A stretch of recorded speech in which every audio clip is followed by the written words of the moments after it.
are here in Mira Loma because clearly there are some differing definitions about the role of earmarks and property acquisition in this race. And it really calls into question a different definition of ethics as well. In that regard, you know, I think that it is worth remarking that one shouldn't have to be a business partner of Congressman Calvert in order to receive his help and assistance.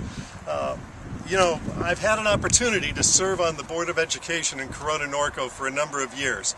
And in that nonpartisan position, we've come to recognize that you need to serve all of the constituents of a district. Unfortunately, the Citizens for Responsibility and Ethics in Washington have found Mr. Calvert lacking in that regard.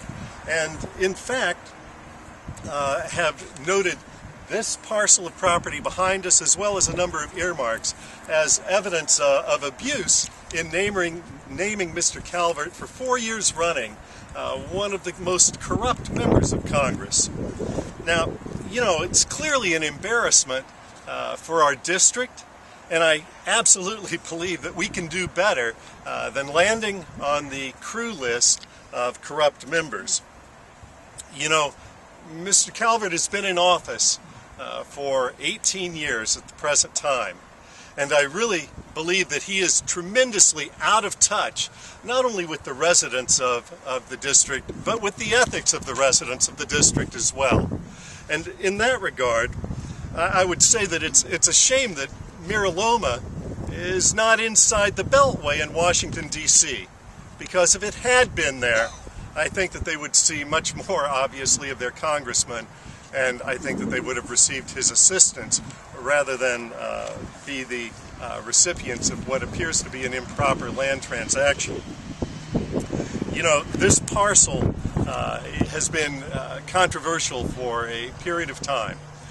It was intended to be a pony league field. It's a 4-acre site that was going to be a sports field for the children of Mira Loma. It has been the subject of investigation by the grand jury in Riverside County. Here's the bottom line. When this parcel was transferred from the Facilities District, the grand jury recognized that that was improper. And I believe that a reasonable course of action would have been to work to resolve the controversy, to undo this deal. It would have been better to recognize that it did not pass the smell test, and that in that sense the losses could have been cut at that point, the residents of Mira Loma made whole, and instead the choice was to engage in a tug of war with the Parks District, the Facilities District, etc., which has now cost nearly $1 million in legal fees to the Parks District here in Mira Loma. And I truly believe that that is an unconscionable situation. Again, this could have been fixed long ago. The parcel could have perhaps been named after Mr. Calvert. There were many resolutions to this, but instead he chose to put his partners first, and that's where we still stand today. You know, it also calls into question the entire issue of earmarks, because truly they should not be used as a slush fund to enhance a business standing or a business position.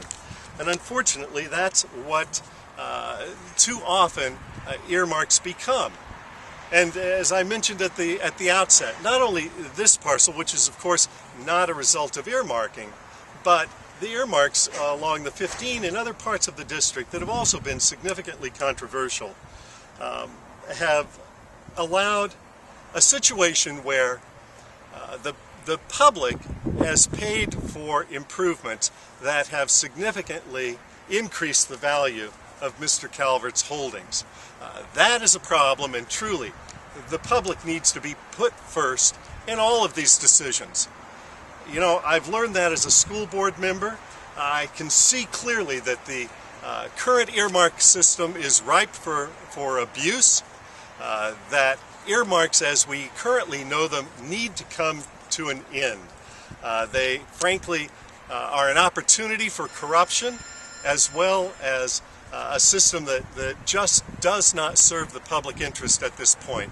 So I will work hard to end the process of earmarks as it stands in Washington. With that, I appreciate you being here so much today, and if you have any questions, I'd be happy to respond.